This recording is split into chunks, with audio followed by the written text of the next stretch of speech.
Give it a minute just to make sure everybody gets in.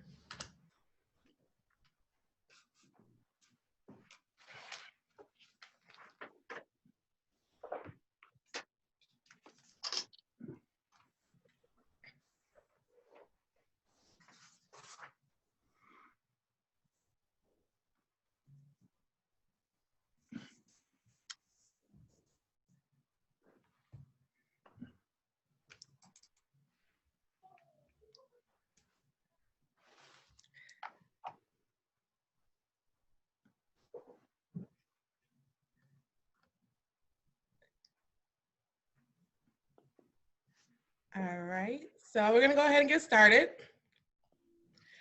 Good evening, and thank you all for joining us this evening. I do want to let you know that this session is being recorded, and attendees have been muted to ensure that we can hear all of our panelists during this event. Once our panelists begin answering questions, please feel free to type in your questions in the chat box. And we'll have Dr. Stephanie Barrage, our interim superintendent of Robbinsdale Area Schools, welcome us to this event.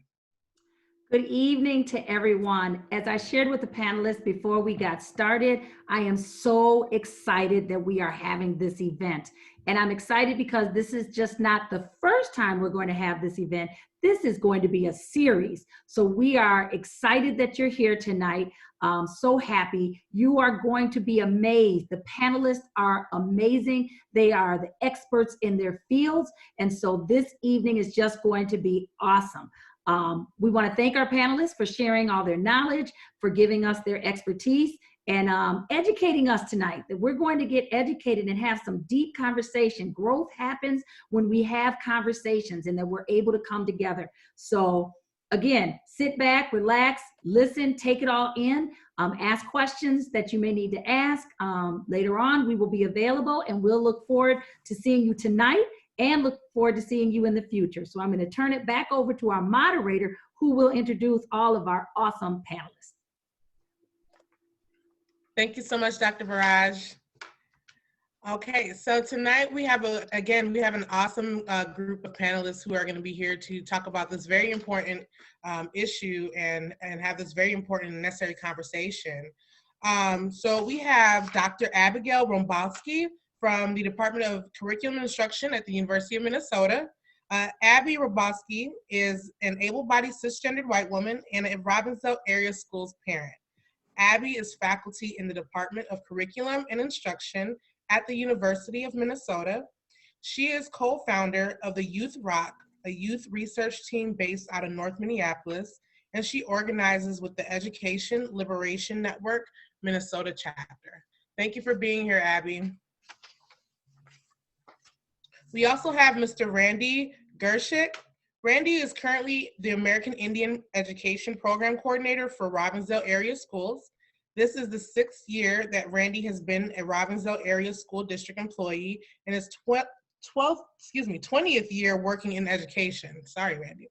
Randy has several degrees in history with a minor in medieval European history and a degree in American Indian Studies with an emphasis on Ojibwe language from the University of Minnesota. Randy teaches Ojibwe language at Cooper High School, which students can take as a concurrent enrollment class, and he is an adjunct faculty at both Augsburg University and Minneapolis College. Randy has been a keynote speaker, conference presenter, guest lecturer, and serves on American Indian advisory boards for a number of colleges and nonprofit organizations in the Twin Cities area. Randy is an enrolled member of the Boys Forte Band of Ojibwe. Thank you for being here, Randy. Dr. Maccarre Traynham, Educational Equity Specialist at the Minnesota Department of Education. Dr. Maccarre Traynham is the Educational Equity Specialist at the Minnesota Department of Education, where she designs and leads professional development, works as a thought partner with various internal divisions and the regional centers of excellence, is the co-chair to the One MDE Diversity Council, and has created and co-authored the Equity Magnifier and the Equity Guidebook for the state. Dr. Traynham has more than 20 years of experience in education, professional development, and organizational leadership. Dr. Traynham has served as a high school math teacher in Southern California, worked as an administrator in the roles of both vice principal and principal in the Pacific Northwest, and has served as the executive director for teaching and learning in a large urban school district in the Midwest. She serves as an advisory board member for the early childhood and Montessori programs at St. Catherine University, and volunteers as the director of education for children's program at St. James AME Church in St. Paul, Minnesota. Dr. Traynham has also presented at numerous national and regional conferences about racial equity and education. Dr. Traynham graduated from Norfolk State University with a Bachelor's of Science in Mathematics. She has a Master's of Art in Educational Administration from California State University, San Bernardino, and a Professional Administrator's License from Portland State University. She also holds a doctoral degree from Lewis and Clark College in Educational Leadership with a focus in equity and social justice. Dr. Traynham has an essay published in Glenn Singleton's book, More Courageous Conversations About Race, a field guide to equity in schools. Thank you for being here, Dr. Traynham. We also have Ms. Suzanne Samaha, Equity and Inclusion Coordinator of Fridley Schools. Suzanne Samaha identifies as a Muslim Egyptian woman, American woman of color, and uses the pronouns she, hers, hers. Born and raised in Minnesota, Suzanne majored in sociology, received her teaching license in ESL and Arabic. She finished her master's degree in education and received her administration K-12 principal license from the University of Minnesota. She is currently a PhD student in the Educational Leadership, Policy, and Development. Suzanne is currently the Equity and Inclusion Coordinator at a school district. As an educator and social justice advocate, she believes in listening to all voices and honoring people's humanity. She finds joy and loves being a mother to her 10-year-old daughter. Thank you for being here, Suzanne. Our next panelist is Carolina Calvillo, School Climate and Cultural Specialist. Carolina Calvillo has been working in Robbinsdale Area School District for almost 4 years as a school climate and cultural specialist. She has a bachelor's degree in sociology from the University of Wisconsin-Whitewater, a master's degree in sociology from Western Michigan University, as well as 5 years of PhD coursework in the sociology program from the University of Illinois at Chicago with a concentration in race and ethnicity. Her professional background also includes teaching in higher education. She has taught college courses in various colleges and universities in Illinois and Minnesota. These courses include, but are not limited to, race and ethnic relations, sociology of Latinos, introduction to sociology and social problems. As a school climate and culture specialist, I have had the opportunity to support students and families who come from disenfranchised backgrounds. As a 1.5 second generation immigrant, I am especially passionate about this work because I know from personal experience the guidance and support that students and families need to navigate the inequitable American education system. I look forward to working with families, students, school staff, and my team this school year. Unquote. Thanks for being here, Carolina. Okay, and then we have Mr. Kevin Lindsey, who's the Chief Executive Officer at Minnesota Humanities Center. Kevin Lindsey, who joined the Minnesota Humanities Center as CEO in June of 2019, is a widely respected advocate and lawyer with a wealth of experience in public policy and education reform. A proven change maker, Kevin's career has focused on finding solutions to complex issues for institutions, both internally and externally. He has a passion for inclusion for all, building a stronger democracy, and leveraging the power of personal stories. Kevin has numerous governmental and nonprofit positions, such as board chair and interim executive director of Walker West Music Academy, and most recently serving as the commissioner of the Minnesota Department of Human Rights from 2011 to 2019. He was recently honored by his alma mater with the 2017 Iowa Law Review Distinguished Alumni Award and recognized as a 50 over 50 Disruptor honoree by AARP Minnesota and Paul in 2018. And last but not least, I want to see if, and thank you for being here, Mr. Lindsey. Joseph Russell, one of our most important people we have on our panel, a student at Robbinsdale Cooper High School. Joseph Russell is currently an 11th grader at Cooper High School. He is active in football, basketball, and baseball. He enjoys playing video games, water sports, and working with his hands. Joseph hopes to go to college and continue playing sports and major in engineering. Thank you so much for being here, Russell. We're doing this for you. And thank you all for being here. So we'll go into the questions. And we also want to just define what Robbinsdale Area Schools defines as equity, and making sure that we're setting the tone for that. Robbinsdale Area Schools defines equity as setting the conditions to the extent possible to assure access and opportunity for all students, while eliminating gaps in performance based on race, socioeconomic status, and language. Discriminatory policies and practices are not tolerated. All right. All right, so we will begin, and I do want to ask all of the panelists, and we can go in order here. Why does equity in education matter? And we can start with Dr. Traynham. Well, I'm honored to start this conversation off. And so let me just clarify really quickly, Adrianne, is this why I believe, or am I gonna offer from an MDE perspective? I want you to tell us why you believe. Got it, okay. So what I would offer is that the reason why equity in education is so important is because education in America was not created for people of color to begin with.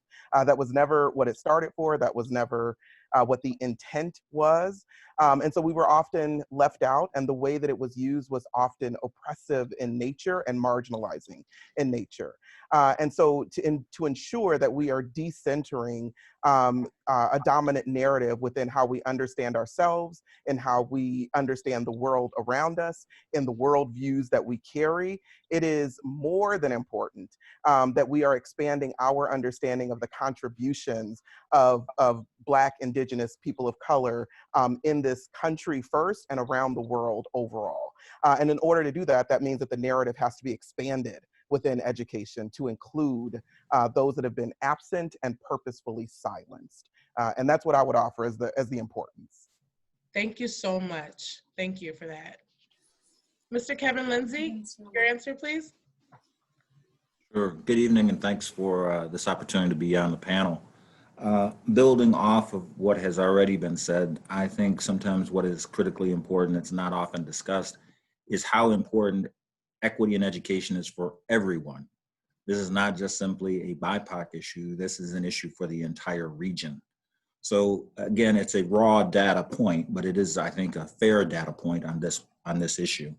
And that is, if you took a look at the 20 largest metropolitan areas in the United States, you would find that the Twin Cities region is 17th in size of people by population, but we perform at an economic output level in the top 13. So what that means is we are outperforming metropolitan areas with more people. So if we are to sustain our economic vitality as a region, we have to continue to invest in students and ensure that they have a successful pathway to the careers of their choice. So this is an issue for everyone. Thank you. Thank you for that data as well. Mr. Gresczyk?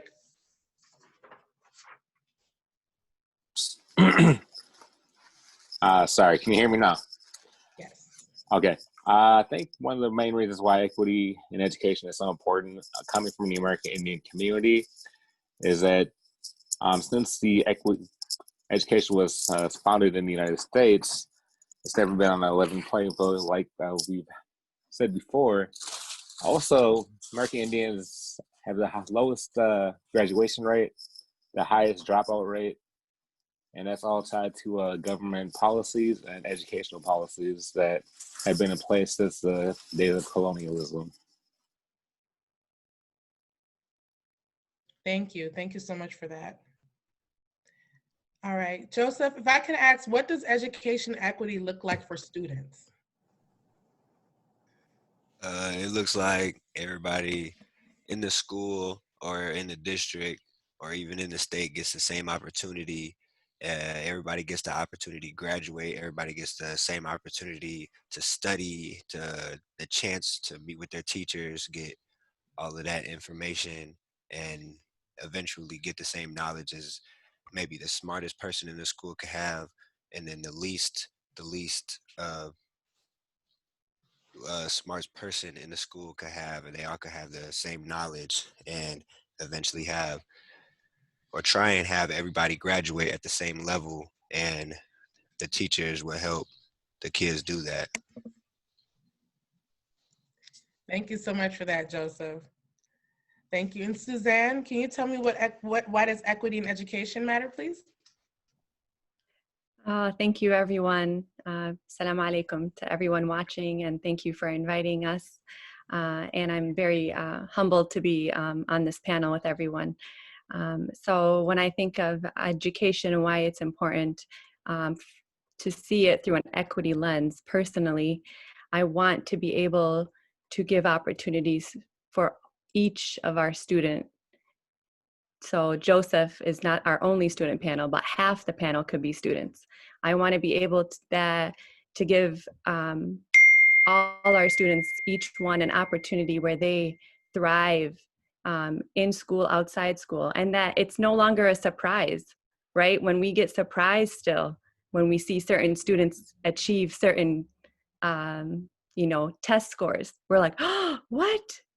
No, that needs to be the norm, right? When we start seeing that our teachers and our staff are represented in the school and are prioritized and look like our students, right? Where we're actually moving our students collectively and seeing that each of our student has the potential to be bilingual and be proud, be Black and be proud, be part of the LGBT community and be proud. And it's no longer the othering. So equity and inclusion, we got a long way to go in our school districts, because each of our students should fully be accepted and feel that they belong as it's their school, their space. Thank you so much for that. Dr. Rombalsky, why does equity in education matter to you? Yeah, thanks so much for the question. It's been really good to hear and try to build with people who've gone before me. I think equity in education matters so much, like Dr. Traynham said, because we have a debt to history, right? And to the people who've been underserved and undereducated by design in this country. But then also, like Mr. Lindsey said, we are together in this, and we can work towards a liberation in community because we're all tied together, so speaking as somebody who is white, like that, bringing equity in education will mean something different to my kids. And to build on what Joseph said, like the knowledge is deserved, right?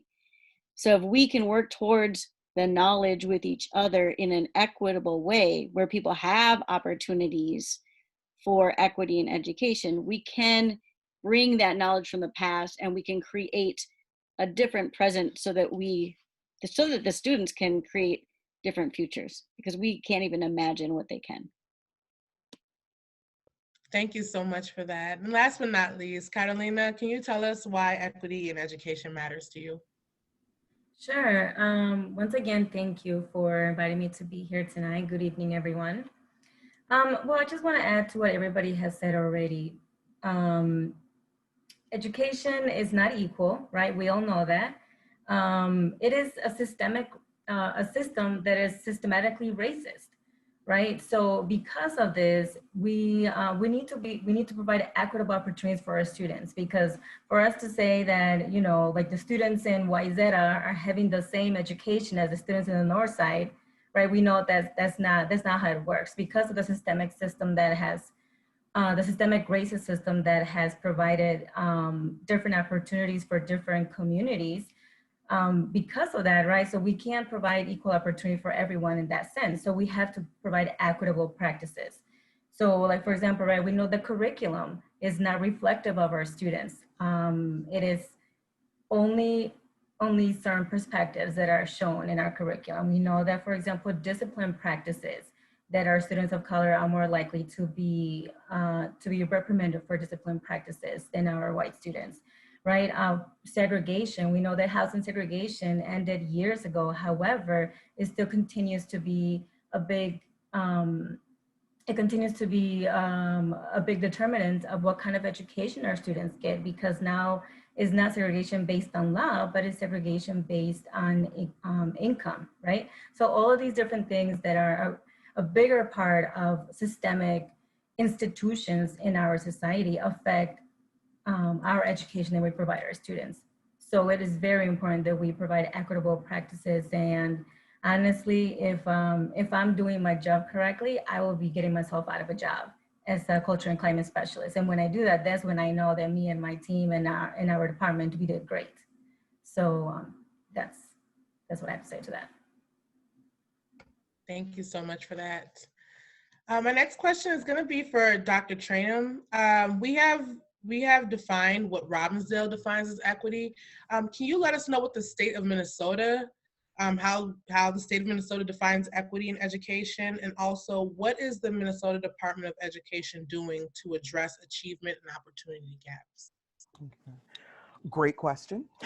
And I figured I would be asked what our definition is at the state, so I had to pull it up really quickly to make sure I had that in front of me, because it's lengthy, right? So we actually do have a definition, not for education, not for equity by itself, but for educational equity. So that's how we've defined it. And so what we've defined it as is the condition of justice, fairness, and inclusion in our systems of education, so that all students have access to the opportunities to learn and develop to their fullest potential. The pursuit of educational equity recognizes the historical conditions and barriers that have prevented opportunity and success in learning for students based on their race, incomes, and other social conditions. Eliminating these structures and institutional barriers to educational opportunities requires systemic change that allows for distribution of resources, information, and other support depending on the student's situation to ensure an equitable outcome. They do go a step further to just really call out that equity is different from equality, right? They are not the same things. That equality is about making everything the same, right? Everyone has access, or everyone can take an AP course, right? Everyone can do that. So that's this idea of equality. Equity is going to ensure that once we say that everyone can take this course, that we then have scaffolds and different resources and supplements in place to ensure that all students succeed. And so that becomes the difference in this idea of equity, where we're all, or equality, where we're all getting the same thing. And I always remind people that in equality, the word equal is there, right? So equal is inequality. And so equal across the board, where equity is saying that it's not going to be equal across the board, right? That we might have to redistribute resources in order to ensure that folks get what they need, right? And this isn't a zero-sum game, that if I have to take from over here, it means that you're losing, and if I have to give over here, you're gaining. It's really important that we don't think of equity as a zero-sum game, that in order to get there means that there's a loss that's taking place. The reality is that to get to equity means that everyone is winning. And the example that I give to that oftentimes is when you think of curb ramps, right? So when you're on a sidewalk and the sidewalk dips down so that you don't have to step off of the curb, right? Those are called curb ramps. And that came to be because the federal government is looking, or was looking at the time, who did not have a safe way to access sidewalks, right? And in the midst of looking at that, you're looking at people who are using devices that require them, whether it's a walker, whether it's a scooter, but whatever it is that they were using, they weren't able to get on the sidewalk safely. And so by changing that, by saying we're going to change how these curbs are to ramp it down and to make sure that that if you're on a mobile device, you can get on there without having to pick it up and pull it over or just stay in the street because you can't get on the sidewalk, they made those corrections. And the benefit to that is to everyone, right? So whether you're a jogger, whether you're a mom pushing a stroller, whether you're just getting old and you got to lift up a leg, right? Whatever that is, all of those things are helped, right? Even as young people, if I hurt myself and I can't quite lift up my leg or whatever, these are things that help everyone as a result of thinking about the most impacted, right? Who has the most disservice that's happening to them. The focus went there, and we're making changes. And so that's what I would offer as how we think about equity. It's not a zero-sum game. There's not winners and losers, that we all win as a result of making the changes that need to happen. And as far as what is MDE doing, I think that we're doing a lot. The first is that we've created what we call an equity magnifier, which is in the form of a bookmark. And on that bookmark are 7 questions that ask for people that as you're making decisions, as you're thinking about policies and practices, that you will look at these questions as a way to deepen the conversation. At the same time, it acknowledges that you could easily answer the questions in affirmative, like, yes, we're doing that, without ever dealing with equity. Right? And so what we're asking for folks to do before they try to implement these questions is that they've done a deep dive of their own understanding of self. And in the process of understanding who they are, what views they hold, what bias they might have, that helps them to really think about how to ask and interpret these questions within larger groups. The other thing that we're doing that we've actually partnered through the Wallace Foundation and CCSSO is we are part of a grant that works with both Minneapolis Public Schools and the Twin Cities Urban League. It's part of a larger grant that I believe about 25 states across the country are participating in, where we were asked, it's called the ESSA Learning and Leadership Collaborative. And we were asked to come together, different states were asked to work with the National Urban League, and in our case, the Urban League that is local to us, to address the equity portion of our ESSA plan that was delivered federally a few years ago. And what we've done and what we're working on right now and trying to get it closed out for the beginning of the year at some point, hopefully March, is we're creating what we're calling an equity guidebook. And within that equity guidebook, there are 5 equity actions that we are pushing forward to say if districts, schools, educational leaders go after these 5 particular actions, you can reduce the inequities that are happening within your district. And we've identified 6 groups within that we're targeting. So we target the district leaders, we target school leaders, we target educators, which is inclusive of teachers, but also expands to anyone that's working with kids. We include community allies and parents as 2 different groups, because you can be a parent and not necessarily a community ally, and you can be a community ally and not necessarily a parent. And then we also have the school board. And for each of those groups, we're identifying actions within, I would say actions that they need to take within each one of these actions that we've identified. And so we're really excited. Así que estamos muy emocionados para, como recurso en estos. Our vision is not our own. It actually was taken from Tennessee, that actually was the leader in putting together what they called their equity playbook. And so we're creating our equity guidebook for Minnesota, and we're really excited about that. A couple of things, because I know you got to move on.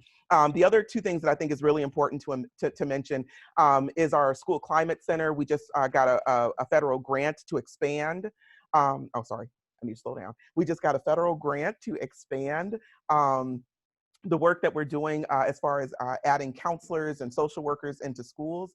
And then the last thing is the Equity Center. We're calling it the Equity, Diversity, and Inclusion Center that we are looking to start at the Minnesota Department of Education, that we will actually have a division whose work it is to start internal to MDE with our training and professional development around race and equity and intersections of identity. And as that work gets done, we then start to push out and face outward to offer those supports to around the state. Wow, thank you so much for that. That was very informative. And I love that analogy and that parallel comparison about the sidewalk. Because again, everybody wins. This is not to take something from someone for someone to have more. We're just trying to level the playing field, really, make sure everybody has a chance and opportunity. Thank you. Okay, my next question is for Kevin. Kevin, I wanted to know, what is the Minnesota Humanities Center, and how does your work at the Humanities Center align with education and educational equity? Sure. So the Minnesota Humanities Center is an affiliate of the National Endowment for the Humanities. It exists in every state. There is an affiliate, and then also in the 6 territories of the United States. So for purposes of this conversation, if you take a look at the National Endowment enabling legislation, it talks about promoting in education more rich literature, art, history, the traditional humanities. For us, I was struck by the language from the Department of Education. So we talk about connecting the past to the present to better understand the future and increase shared understanding and to spark innovation. And then our vision is a just society that is curious, connected, and compassionate. Justice so that all can be heard at a meaningful time. Curious that we come to conversations with an open heart and an open mind so that we can hear authentically one another. Connected, as Dr. Martin Luther King would say, so that we see ourselves intertwined in a garment of mutual destiny. And compassionate that we're able to move beyond empathy toward action. So a just society that's curious, connected, and compassionate. And as Dr. Traynham said earlier, this idea of really understanding our past so that we can truly understand that. So some of you may know that 100 years ago, we had an unfortunate incident here in the state of Minnesota. We had a lynching. And there was a commemoration of that event. So to honestly look at sort of what happened at that point in time. And we had a great time to learn from Dr. Bill Green from Augsburg. And I have done a lot of research and writing on that particular incident in our state's history. But he shared with me something that I hadn't heard before. And that is that the Minneapolis superintendent recognized and uplifted A Birth of a Nation as a film and was talking about that was accurate history in the Minneapolis Public School District. So for us, and this is how it ties to education, is to ensure that the broader public at large understands the historical context that we are operating under. Sepan el contexto y muy a menudo nosotros como americanos. Our history. For some of us, this is not surprising, the conversation that we're having in this country, the second Reconstruction, the efforts after the civil rights legislation of the 60s, and not surprisingly, after we've elected an African-American president, we find ourselves in similar conversations as those two prior points in time. As to the Humanities Center, we work and create story circles with Rose McGee, who I know knows several of you there within Robbinsdale. Some of you have been fortunate enough to have a sweet potato comfort pie, maybe delivered, or have a little taste of that. We also provide professional development for teachers. We also work with assistant principals and principals with Dr. Verna Price. Again, some of you may know Dr. Verna as well. We provide supporting materials for schools, running alongside curriculum development. We also partner with Twin Cities Public Television. We did America's Secret War with them and various Hmong educators and scholars to create training materials for schools to use in Minnesota to talk about America's Secret War. We've done Learning from Place with the St. Paul School District, the Badote Field Trip. We are doing stuff within Duluth. We have a book, I don't know if you can see that, celebrating a very famous Native American leader. We know her as our Lieutenant Governor, Peggy Flanagan, but we also have a series of third-grade books as well. And then we also have an anthology that we published as well called Crossroads, which celebrates and stories, essays, poetry from students. So we do a variety of different things. And somehow, I don't know, I got myself on the social studies task force as well. So we volunteer our time within that space as well. We're very passionate. We believe that it is our mission to ensure that we're educating folks whether they're in the traditional K through 12 and college, but we also know that education and learning is for the entire lifetime. So we're in that space as well. So thank you for the question.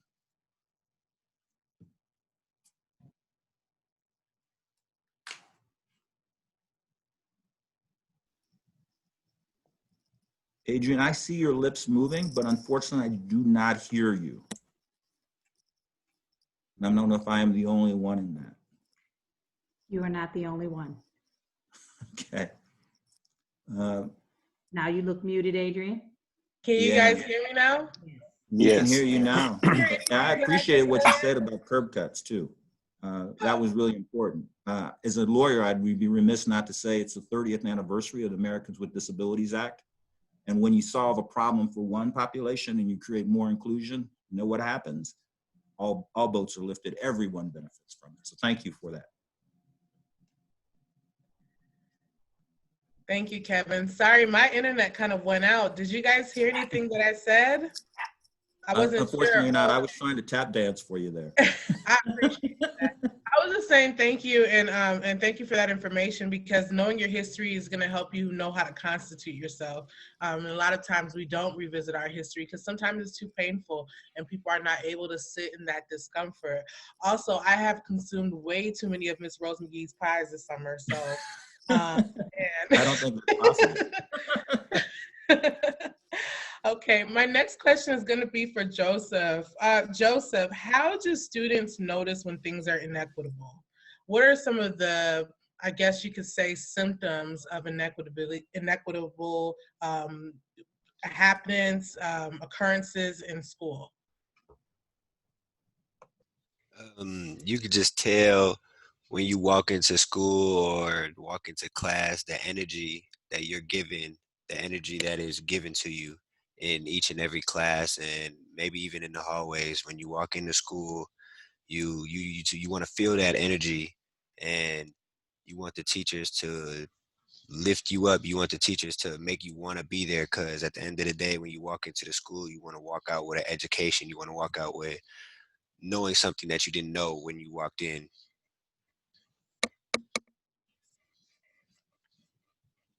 Thank you so much for that. That's very important. What I'm hearing you say is that you want to walk into your school and feel like you belong. That's your community. Can you guys hear me? Am I going in and out again? We can hear you. You can hear me? Okay. Everybody just kind of froze, so I wasn't sure if people were just not moving or my computer shut down or something. But yeah, what I'm hearing you say again, Joseph, is that you want to be able to go into school and be able to feel like you belong. Belonging is definitely a need that needs to happen for self-actualization. And self-actualization needs to happen in order for learning to occur, right? So thank you for that. I'm going to shift the conversation to talk about the pandemic, because the pandemic has pulled the blanket over from a lot of the disparities that have been occurring in Minnesota for such a long time.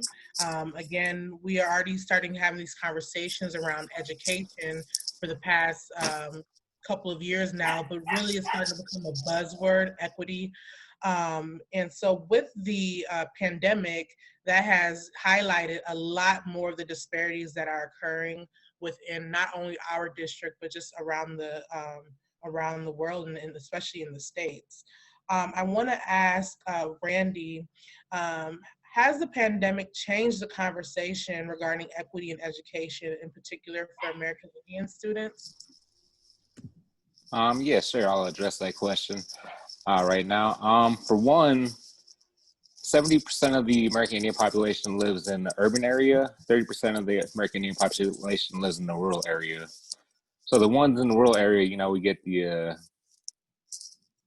complications of having good internet service, distance learning. We also have the smaller pockets of the population that want to send their kids to school here and there. And we have the students that we have in the urban area, and a lot of them are living in below poverty lines, or have to do with equity around having access to laptops, internets, places to study at home, family members they can talk to about educational stuff. So it's definitely hitting like communities like that in a way that doesn't necessarily affect every community educationally wise. I can come back to that question too in a minute, but I'll leave it at that for now. No, I definitely appreciate it. You actually segued into another question I was going to ask, which was how has the pandemic increased those disparities? So you did allude to that. Suzan, if I could ask a question of you, I would like to know, since the pandemic has started, we've heard that it's highlighting the educational disparities that already existed. Can you share some of the examples of what was happening previously? Hi, sorry, can you clarify? Previously, before the pandemic? Yeah, so based on your work, can you tell us what kind of educational disparities existed before the pandemic? All right, so I guess first, when I hear pandemic, I know most of us go to COVID-19 pandemic, but I also want to name that there's also a racial unjust in our society, and that's also a pandemic that's happening with the COVID-19. So I need to name that in the space because in education, we are dealing with humans, we are working with emotions, we are working with families, we are working with not just learning, right? So a lot of our professional development and conversations have really been centered around social and emotional, right? We have to have conversations about Maslow's hierarchy before we get to the Blooms, right? And that's all jargon that's really important in education, right? We can't teach until we understand where our families are right now, right? So our superintendent, Dr. Heil, I call her Queen, has really given us her vision, and all our work is centered around every connection matters, right? That is our theme. Every connection matters. And what that means is that we need to stay in relationship with our students, right? We need to stay in relationships with our families. What does that look like now more than ever, right? Are we making sure our families have food, shelter, opportunities to get technology, opportunities to connect with one another, right? Engagement looks different, right? I know that as a mother, I have a daughter, like was mentioned earlier in the introduction, but it's hard to teach her and hard to cook and hard to work and hard to study and I just have one daughter, right? Now, if I had multiple children in my home, right? What is important right now? What are the priorities of our families right now? It might not necessarily be our educational system in the way it is right now. And so these are conversations that we're having now that, to be honest, have always been there, right? So for a lot of our families who are immigrants, our families who are coming from poverty, our families that are coming from, this has always been the case. And so now what has happened is that a lot of our conversations are coming up to surface now. And now we're engaging with the reality of society, community, district people all coming together and actually having the same conversation. What we are having finally a conversation where everyone's at the table and we're having the right conversations. So when I think of how things have been, it's being more real, right? We're being more authentic. We're having more serious conversations about the well-being of staff and well-being of our families and our students, right? Our school buildings are there to support everybody, right? Our school buildings are there to ensure that we are helping all the Maslows on top of all the learning and education that needs to happen. So I think the conversation is being more real, and I appreciate the realness of our conversations in education today. Thank you so much for that answer. And I totally agree. Again, these conversations for some are uncomfortable, but in order to get past it, in order to move through something better, we have to move through that discomfort and have to have a certain level of vulnerability and rawness to be able to move forward. Carolina, being in the district, what has the district been doing to disrupt the disparities experienced through both pandemics? Again, Suzanne, thank you for naming that, because there are two pandemics happening right now. Thank you, Adrianne. So I believe this question will be better for our superintendent. However, as a culture and climate specialist, I'm able to see what's happening in the high school because I work with the high school students more than any other group. And one of the things that I have been seeing was like for example, is technology resources. So technology obviously has, now technology is the necessary resource that we need in order to just be here and talk to each other. So one of the things that we have been doing is, like, for example, when we started back in the spring, of course it was crisis mode. So we just kind of had to do whatever we could to, keep it moving. And some of our families, they didn't have, like, for example, internet access. So we were distributing internet access, we were distributing hotspots. We were also, of course, every student was given a laptop, or, well, depending on the grade level. If they were lower grades, I believe they were giving an iPad. And also, so like a lot of times what we had to do, because we didn't have enough, oh my goodness, what am I talking about? We didn't have enough hotspots. So we actually had to print the material. And what the teachers did is they would put lessons together. And, the school, they would basically organize, the teachers were organized, okay, this is gonna be your lesson for this week. And we would distribute to them. We would meet the students in their bus stop that they would usually take and distribute it to them. So we wanted to make sure that they had access to their schoolwork one way or the other. Whether that was, we provided the resources, the technological resources, or whether that was actually printing it out, because we didn't, at one point, I believe we ordered so many hotspots, but they were so backed up with the company that we had the contract with, I believe it's T-Mobile. And so then we were like, okay, so what's the second choice? So teachers were putting lessons together for the students that needed to have printed material, as well as for students that needed via computer. So that was one thing that we did. I know that right now what we're also doing is we are distributing food. Well, like the nutrition program, the families are able to come to different schools and they can get lunch as well as breakfast for however many kids they have at home. So we're making sure that, families that are in need, that have, they might have food insecurities, that we are able to provide that for them, even though they're no longer coming to the actual building. We want to make sure that they still have access to that. So I know those are some things that we have been doing to alleviate those inequalities that have come up as a result of the pandemic.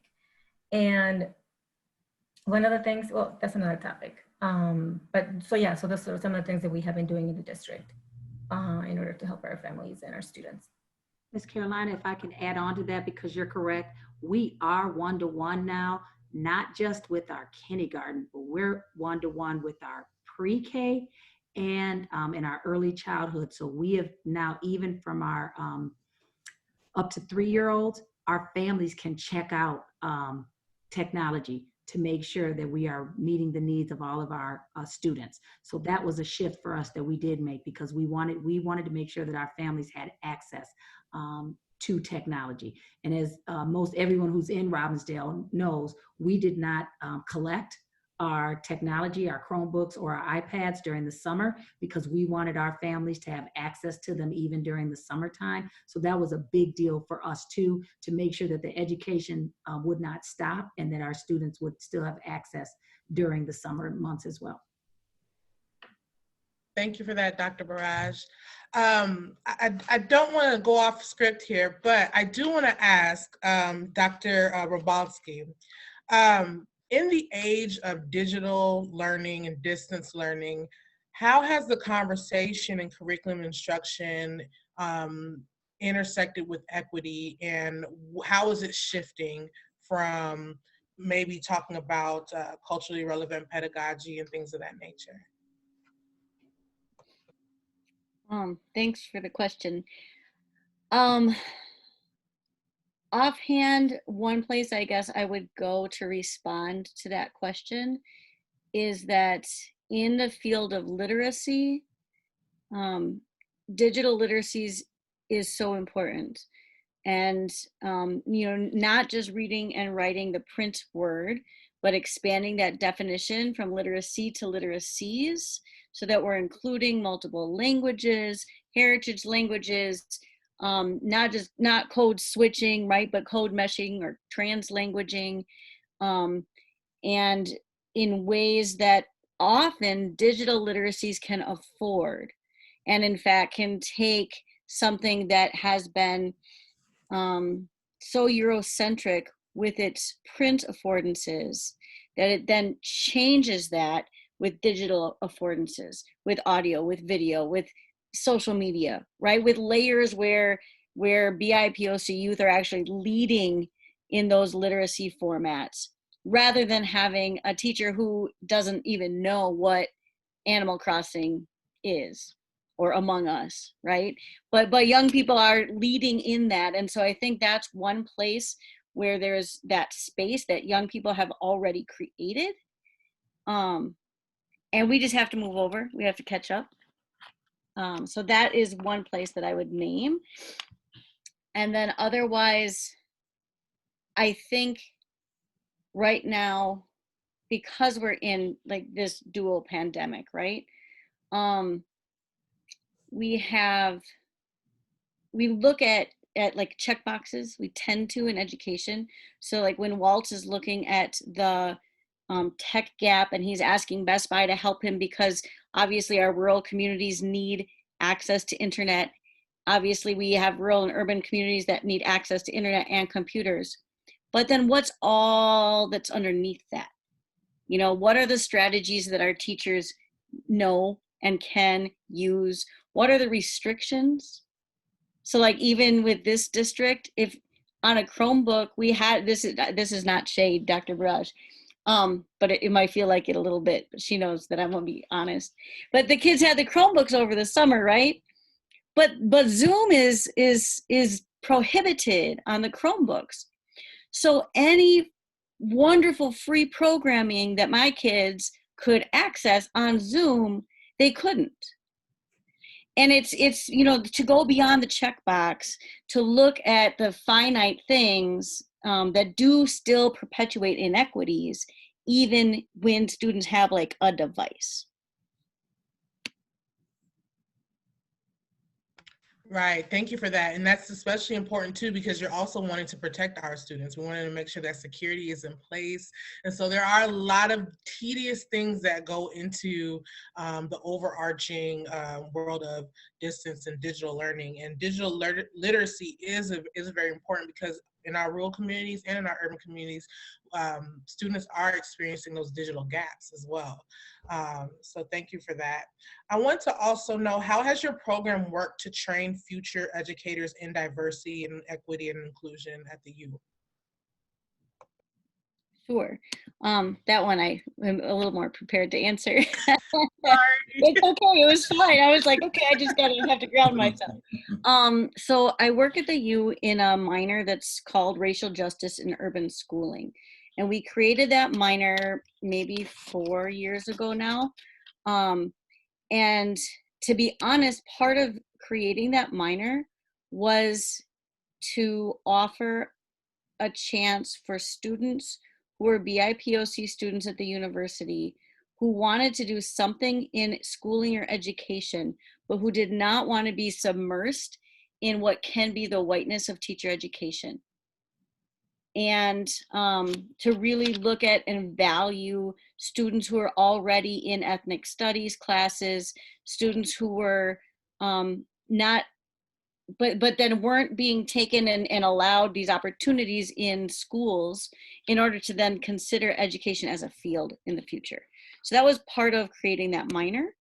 I think the Department of Curriculum Instruction as a whole has, you know, continues to develop commitments for hiring BIPOC faculty. But like coursework and faculty is never enough. And so what I'm most immensely grateful for are the different grassroots efforts across the state that are working to create change towards equity. For instance, you know, districts that pass equity policies, alternative teaching licensure programs that are robust in both theory and practice, like the Suitor program in St. Paul Public Schools. money and support from Pelsby, for instance, that has allowed the Education for Liberation Network Minnesota chapter to have BIPOC mentorships and ethnic studies. So there's the Coalition to Increase American Indian Teachers and Teachers of Color. Like, there's different things in Minnesota largely that are happening that are so important, that is, and you know, my institutions know I'm fine with shade, but the U of M can't do it all. Like, it has to be a coalitional effort. And so, yeah, and not just at universities, right? The parents and the students and community leaders and educators and researchers together.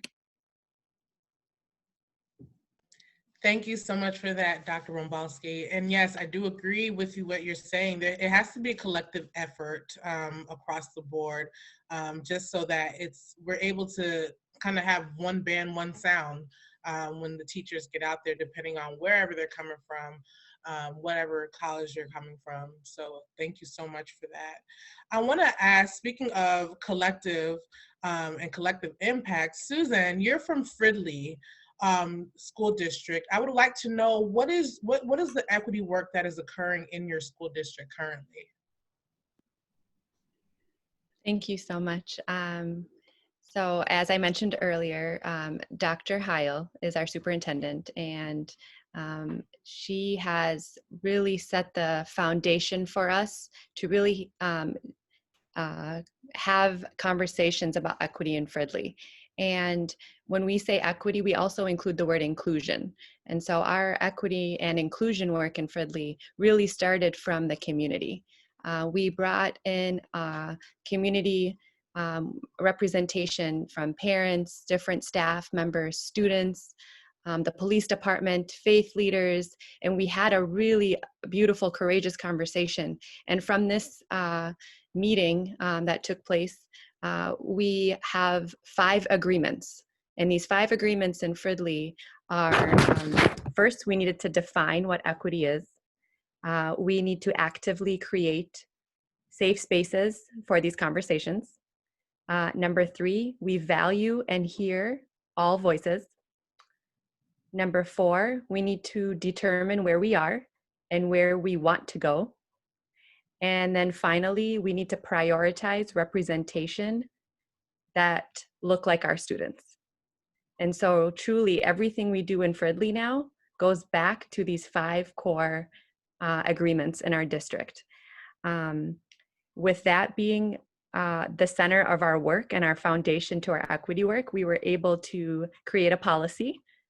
You are more than welcome to go to our website and see the policy. It was created with students. Everything that we do with students. And so student voice, I cannot tell you how powerful. They will always keep it real. They do tell us what language we need to use. They tell us what language we should not use.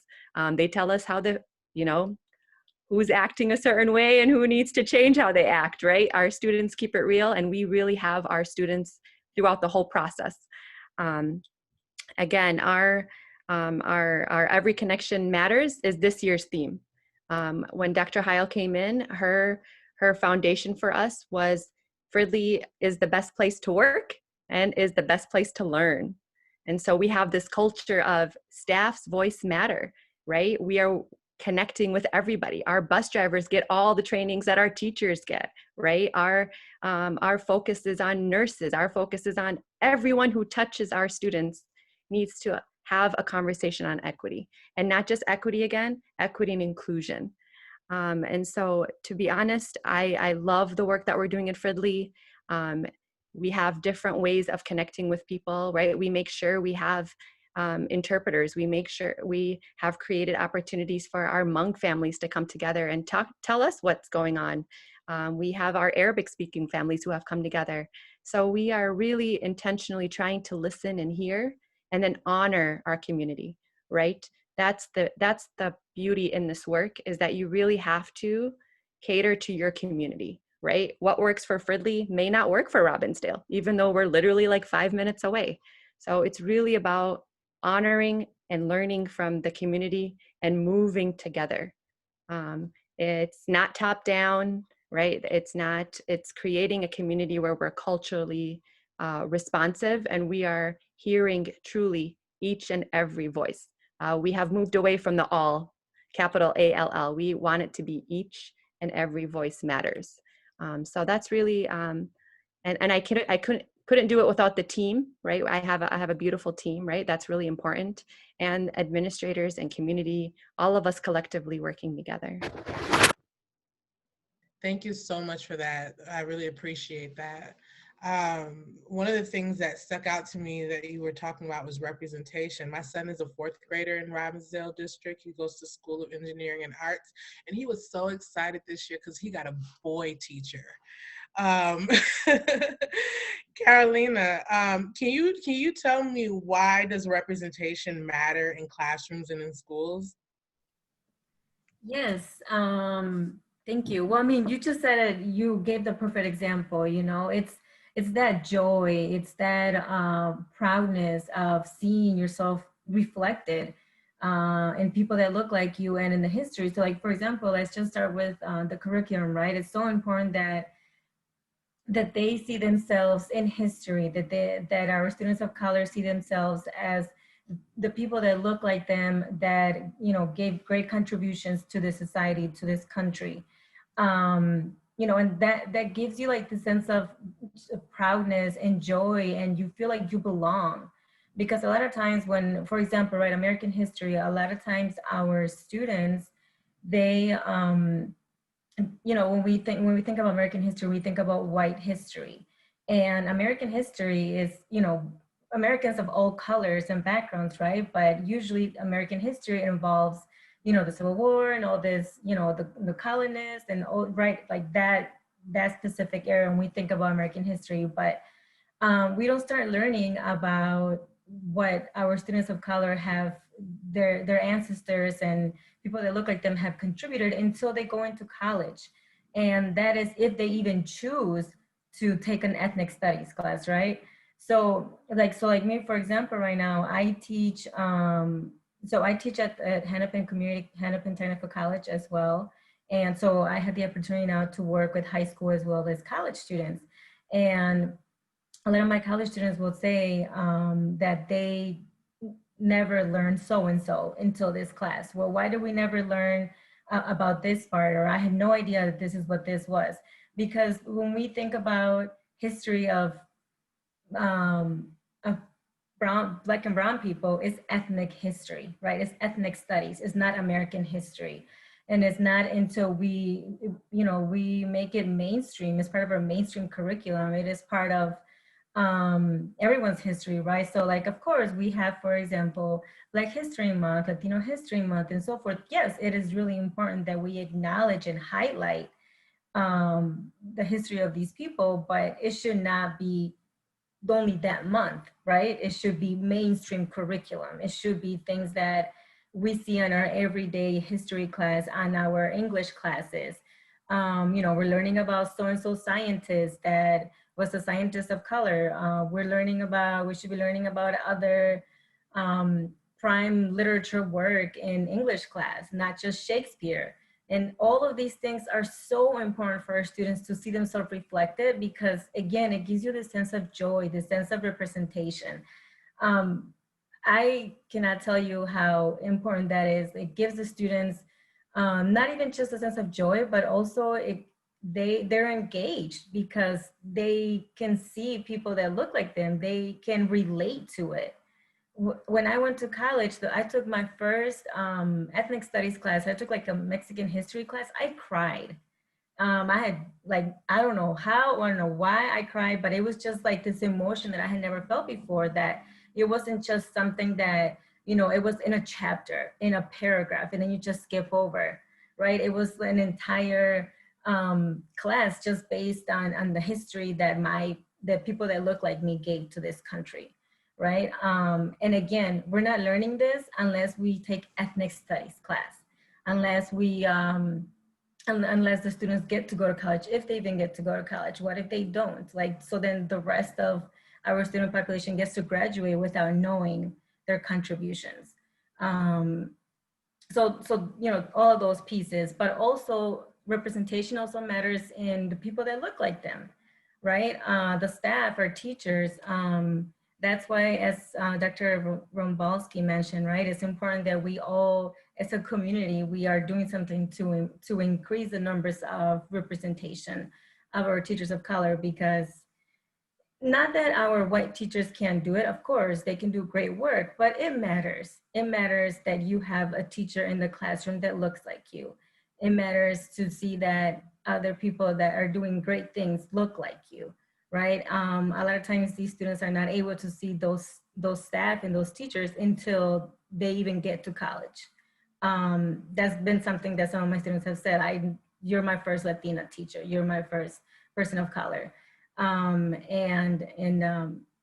know, again, so not that, so let me just back up a little bit. Not that all people of color, all Black and brown people share the same experiences, right? We all know that having the same background, having the same color does not necessarily mean that, you know, I can relate, or this person can relate to the students better than even a white teacher. Absolutely not. However, it is more likely that they are going to share similar experiences. And because of that, there's going to be greater connections as well. So yes, so all of those things are important for our representation, both in the classroom as well as with staff. Thank you. Thank you so much. Dr. Traynham, alluding to what Carolina was saying about the ethnic study courses, we do have someone in the audience who did ask the question, and I wanted to wait till the end of to ask audience questions, but it just ties so much into what she was saying. And it was posed to you, assuming because you work at the Department of Education. So the question was, when will ethnic study courses be a part of the normal K-12 education? When will social justice curriculum or strands be required or highly suggested to our core curriculum?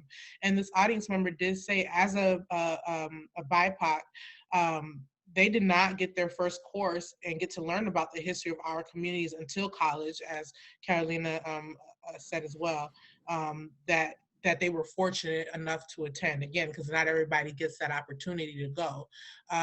Is there a timeline? Is that something that's being talked about at MDE? Do we need to rally together and get down to the state? What needs to happen? I think it's a great question, and unfortunately, that's not my wheelhouse, as they say there. I'm not part of the standards division. There is a standards division that their work is about the standards that are law here in Minnesota. They bring various groups together. Like right now, the social studies, they have social studies that's coming together, and they're looking at the current social studies standards. I think that this is where the conversation needs to happen.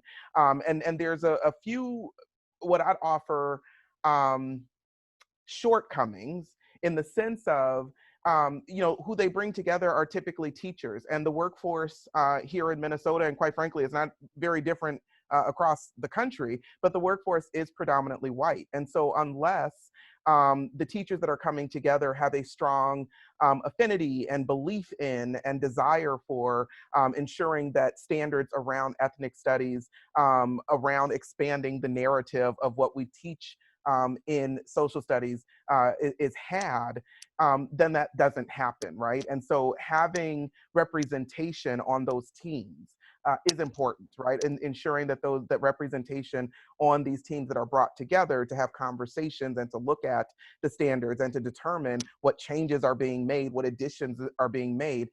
Those are important places that we need to see people of color, especially educators of color, sitting on those committees to help give feedback around that. But that's where I can get to with that. What I can say is there is a level of local control that is had here in the state of Minnesota, that MDE functions as a compliance, you know, we're there to support, as well as looking for compliance to, you know, the state laws and federal laws that need to be had. But certainly we are influenced, right? We are influenced through the community at large. And that community at large is inclusive of students. And so they have every right to rally and to say, hey, we want those changes. And hey, we want to see these things happen. And we as an agency have a responsibility to respond to that. And so I think that by all means, as these things are important because they're important to me, I think that being able to have students collectively gather themselves and say we are going to push forward and we are going to make our voices heard, as well as parents and community allies, as well as educators saying that this is important to us, that needs to come forward. And I think to Carolina's point is this idea that representation matters, but it also matters in our white teachers being able to know what their identity is, what their understanding about themselves are, what their history is, and then how does that play out when they are the teacher of ethnic studies, right? Whatever that ethnic studies course is. And then how do we even revamp our US history standards to be more inclusive of the narrative of how the US came to be, right? And I think those are things that are really important. Adrianne, could I add? Yes, Is please. that this conversation is actually going on within the Social Studies Task Force Committee. There will be an opportunity for the public to weigh in. The way in which Dr. Traynham has talked about this administrative rule, there will be a process for the public to weigh in and comment. Right now, without rushing the writing process, it'll be sometime late February into late March. There'll be a document which the entire state can then comment on and make suggestions to. So I'm happy to forward some meeting dates because the meetings are public. To you, to the group. I just didn't memorize all of them, but I at least do have it in my calendar. So there is time for everybody to weigh in on the social studies standards. Thank you for that information. Carolina, you want to say something? Sorry. Yes. I know we don't have a lot of time, so I'll just be quick. So to 1.2, that Dr. Traynham mentioned, right, so one thing, right, the teachers, because we are, right now we don't have the numbers, we don't have the representation, so we have mostly white teachers and we have to work with the teachers that we have. And it starts with, as Dr. Traynham said, like they have to do a lot of self-work in order for them to really start working with our children of color, with our students of color coming from very different backgrounds from them, right? Like we have to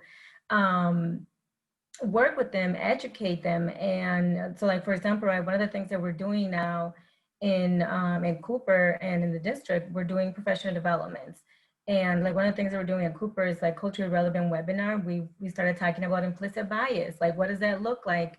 You know, exploring how is that going to affect your interaction, your lens, how you interpret the work, how you interpret, you know, your interactions with your students and so forth. So like digging into that work as a white teacher before you're even able to learn about equity. Yes, that's the next step. But first, you got to learn about yourself and what you're bringing to the table. So that's one thing that we started doing in the high schools.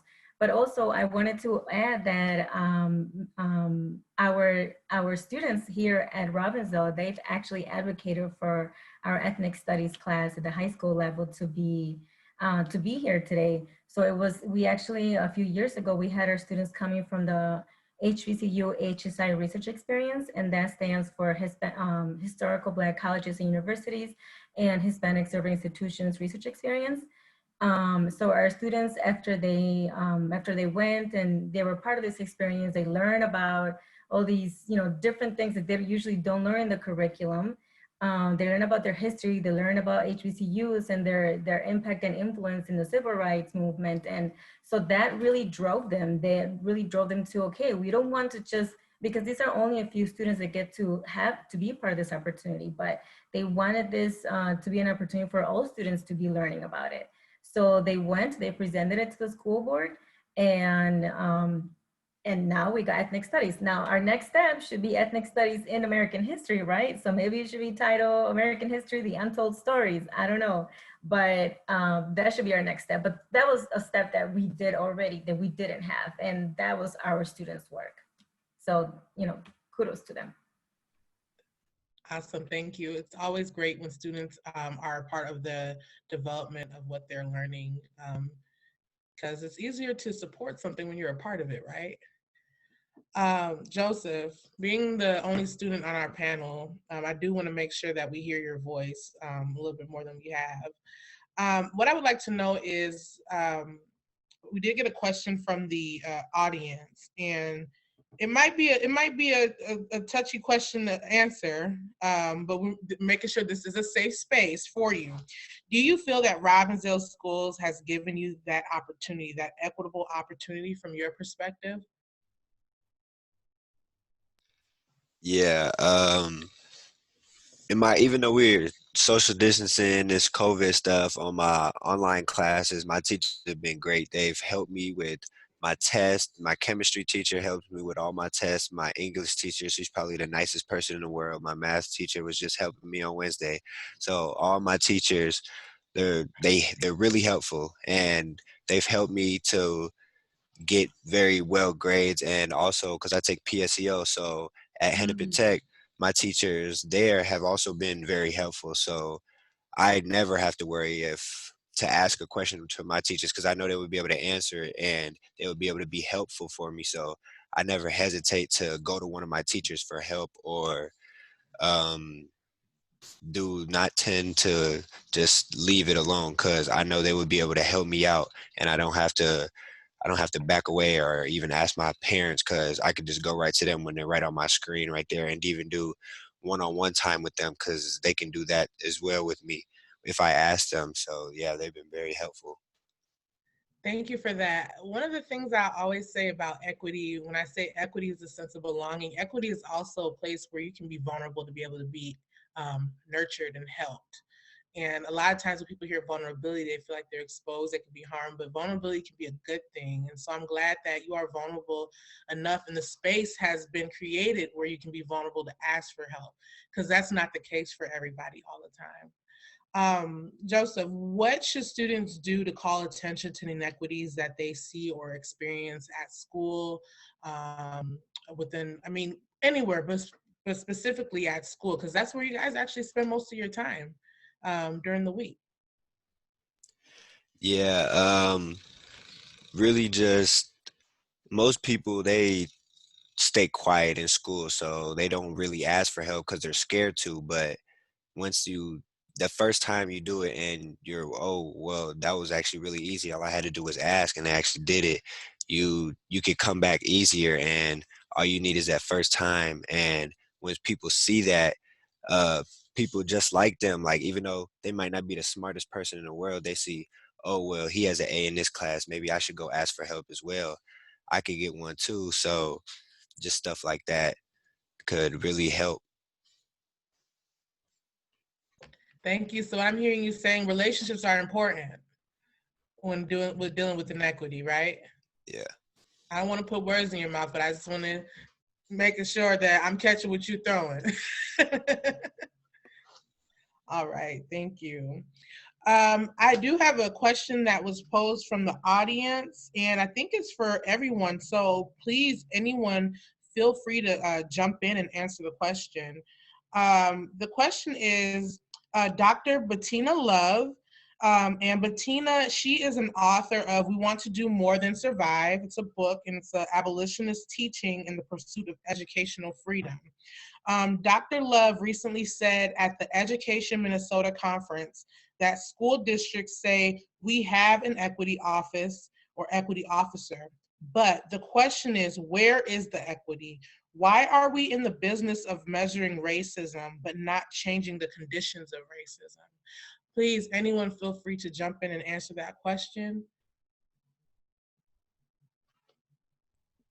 So if you guys don't mind, because I have a quote that came to mind, and I'm not saying it exactly right, but there's a quote that goes, for those who are used to experiencing privilege, even equality feels like oppression, right? So this idea of just getting to equal feels like oppression. And I think that that is the answer for how come we can't get to equity, right? We haven't even gotten to equality yet, just equality across the board, that no matter what, as Joseph have kind of brought forward, that we all get to learn the same things, and we get to meet these marks together, and we get there collectively. That hasn't even taken place, right? And even as we talk about equity, equity is discussed oftentimes, as I said earlier, as a zero-sum game. And so because it's seen that way, just getting to equality is a difficult path to even get to.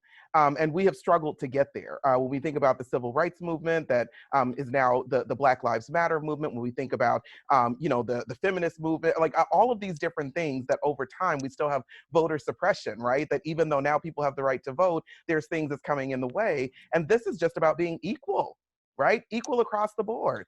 You have a right to vote, and having that be something that not everyone agrees with, right? That there's still markers that need to happen to determine whether you really can exercise that right. And so I think that in and of itself is part of the psychology of how we continue to ensure that we never quite get to why can't we eradicate racism? Why can't we eradicate sexism? Why can't we eradicate these things? Because there's winners and losers as people think of it in those terms that causes for us not to be able to move forward.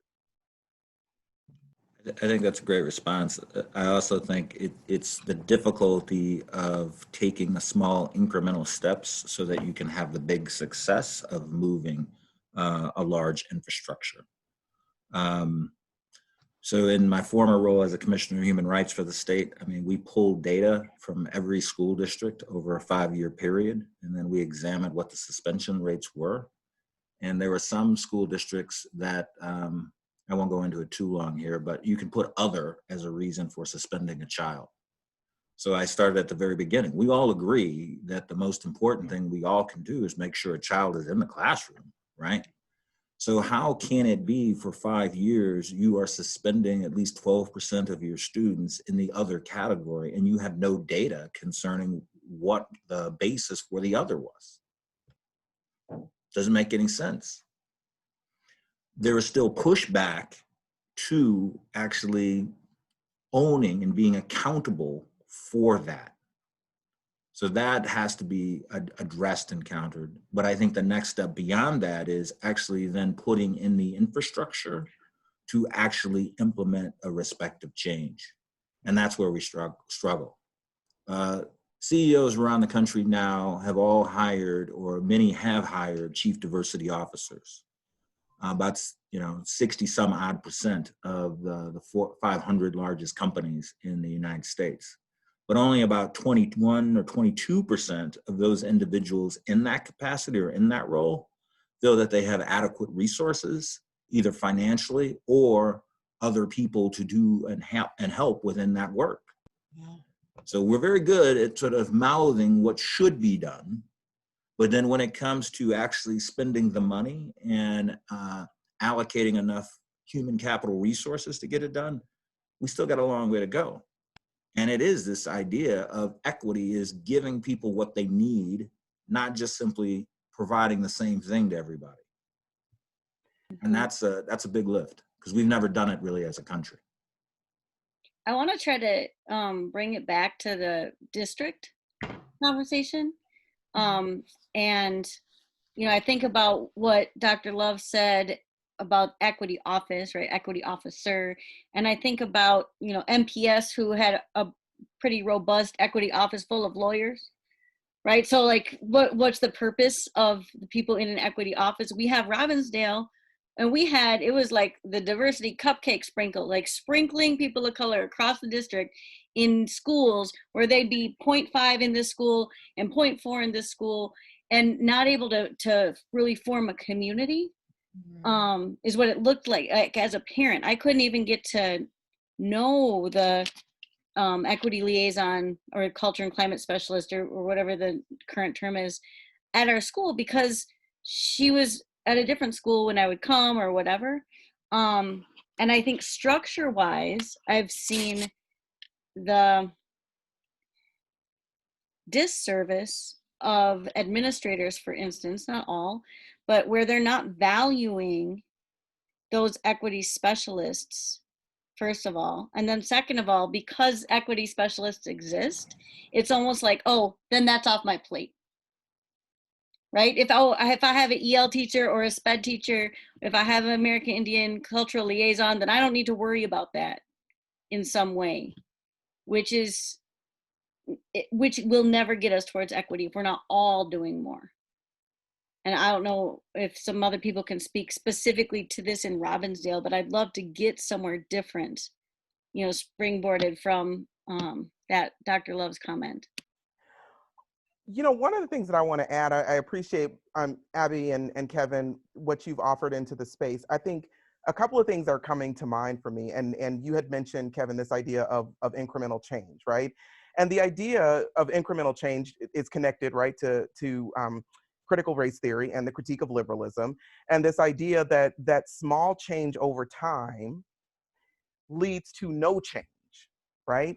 And if you think about talking to teachers, to your point, Abby, that's been in classrooms, that have been doing this work for 20 years, they will say, we did this, 15 years ago. We were doing this initiative, however many years ago, as a way to address equity or inequities within our spaces. And I haven't seen much change from that, because part of this is I think there's a few things. I think one, we forget the importance of how individually we create and retain a system, right? The system isn't this just kind of obsolete thing that's out there. It is us, that people make up a system. And because our work is oftentimes this initiative about what we're going to do, this big thing that we're going to do, it alleviates the ownership of individuals, and then also looking at the system as a whole, right? Like, so this individual responsibility as well as this structural responsibility. And Sina, there's a Dr. Sina, and I can't think of her last name, but she's with the Great Lakes Equity Center, had described equity in this sense of there's 4 directions that need to happen in order for equity to really thrive. And that, so often we only do it in one of 2 ways. We tend to go top down, which is the policies that we create, right? And if we know anything about initiatives from a systems perspective, especially schools, as a former principal and an executive director in a system, is that it will only go but so far before you hit people that's like, I'm gonna wait this out because it's gonna go away, right? And so the top down is important because you need your leaders on board with what it is that you're trying to change. But the next piece is the bottom up. That's the grassroots effort, right? And that's going to be teachers and custodians and bus drivers that are coming, as the grassroots effort to say, these are the things that we need. So as I'm pushing down to say, here's what we're doing, we have people that's pushing up to hold folks accountable, right? But then that's not where it ends. It then goes from the inside out. So how am I, as an educator, as students, pushing to say, hey, community, hey, families, hey, students, we got some work to do. Here's what needs to happen. And then the last piece is from the outside in, the community holding the system, which is us, responsible. And so often we get 1, maybe 2 of those directions, but rarely are we getting all 4 of those directions. And so it leads to this idea of both individual accountability and responsibility in understanding myself, my experiences or lack thereof, my education or miseducation, right? I can keep going down the list, all these different things that influence my bias, that influence my beliefs and my values, that ultimately play out in the way that I treat, believe, and understand people. And then that in turn leads to the continuation of inequities taking place. And so I think that we have a responsibility individually as systems to help our folks really flesh out who they are, how they understand themselves, how they interact, interpret, and deal with the world. But then we also have a responsibility to say, and who are we as a culture and as a system?